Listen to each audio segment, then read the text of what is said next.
তো সেই দিন সকালবেলা আমার একটা কাজ ছিল, তো সেটা খুবই পার্সোনাল কাজ ছিল, ওটা কাউকে বলা যাবে না, ঠিক আছে।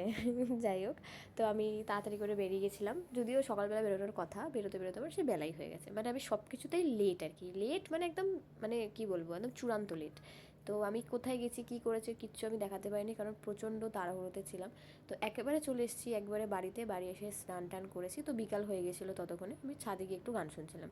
তারপরে খেয়ে নিলাম আমার প্রিয় ফলগুলো বিকালবেলা। তারপরে চলে গেছিলাম হচ্ছে জিমে।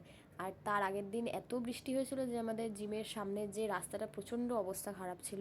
আর এখানে এই ছেলেগুলো দাঁড়িয়ে দাঁড়িয়ে যে কি আর কি মারছে কি বলবো, এই যে আরেকজন একদম পুরো বাদর, এটা একদম বাদর। ও সরি সরি, তোমাদেরকে তো এই বাদরটার নামই বলা হয়নি, ওর নাম হচ্ছে গিয়ে অর্পিত, অনেকে চিনতেও পারো অনেকে নাও চিনতে পারো, আমাদের রিসার মধ্যেই থাকে।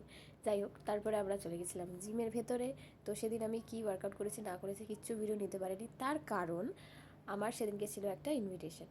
তো সেটার ব্যাপারে আমি পরে আসছি, তার আগে আমি অনেক দিন পর ওয়েটটা মাপলাম, দেখলাম একদম যা ছিল তাই আছে। যাই হোক, তারপর আমি জিম থেকে বেরিয়ে গেছি, বেরিয়ে চলে গেলাম আমাদের দোকানে। তারপরে মাঝ রাস্তায় দেখা হয়ে গেছে এই যে আমাদের রোহিতদার সাথে। আর রোহিতদাকে বললাম কিছু খাওয়াও, শেষে আমাকে এই একটা কেক কিনে দিয়েছে, যদিও আমি খাইনি, আমি বাড়িতে গিয়ে বোনদেরই দিয়ে দিয়েছি। আর তোমাদেরকে বললাম না যে একটা ইনভিটেশন আছে, তো একটা মানে বার্থডে পার্টি আছে, তার জন্য আমি গিফটটা একবারে কিনলাম, কিনে তারপরে বাড়ি গেছি, গিয়ে কিভাবে রেডি হয়েছি, খুব তাড়াহুড়ো ছিল, যার কারণে কোনো ভিডিও করে উঠতেই পারিনি। তারপরে একেবারে চলে গেছি বার্থডে গার্লের বাড়িতে। তো গিয়ে খুচখাচ কিছু কাজ বাকি ছিল, সেটা কয়েকজন মিলে শেষ করলো। তারপরে সব সাজানো কমপ্লিট হয়ে যাওয়ার পরে বার্থডে গার্ল অর্থাৎ আমাদের দিব্যা বসে গেছে কেক কাটিংয়ে। তো প্রচুর মজা হয়েছে সেদিনকে, কিন্তু সেদিনকে আমার একটা আফসোস যে আমি বার্থডে গার্লের সাথে কোনো পার্সোনাল ভিডিও নিতেই পারিনি। তো কি আর করা যাবে, নিতে পারিনি, কিন্তু বার্থডে পার্টিতে যাবো, নাচ হবে না তা কি হয়। চলো তোমাদের দেখাই আমাদের কিছু পাগলামি নাচ।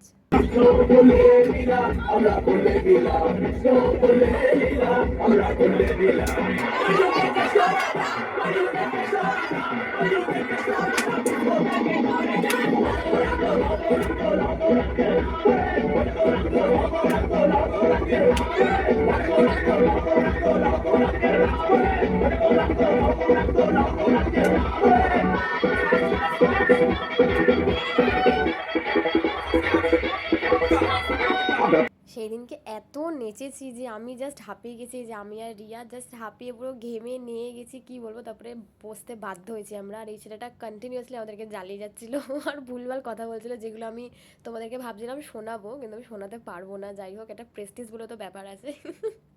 যাই হোক, কিন্তু এই যে আমাদের রিয়া একদম নেচে একদম পুরো কি বলবো শেষ। এই যে অঙ্কিতা, ও প্রচুর নেচেছে, আর ওকে তো কি বলবো, ও তো পাগলই হয়ে গেছে নাচতে নাচতে। তারপরে চলো, অনেক নাচানাচি হয়েছে, এবার খাওয়া দাওয়ার দিকে যাওয়া যাক, কারণ বাড়িও ফিরতে হবে। তো আমরা সবাই মিলে বসে পড়েছিলাম খেতে। সেদিনকে মেনুতে তো অনেক কিছুই ছিল, কিন্তু আমি তো সব কিছু খাইনি, বেছে বেছে 3-4টে জিনিস হয়তো খেয়েছি। আর এই মেয়েটাকে দেখো, ও খাবারের পাতা নিয়ে উপর নিচ করছে কেন। যাই হোক, দিব্যার বার্থডেটা আমরা ভীষণ ভালো সবাই মিলে কাটিয়েছি। তো আজকে এই পর্যন্তই ভিডিওটা, দেখা হচ্ছে আবার তোমাদের সাথে নেক্সট ভিডিওতে।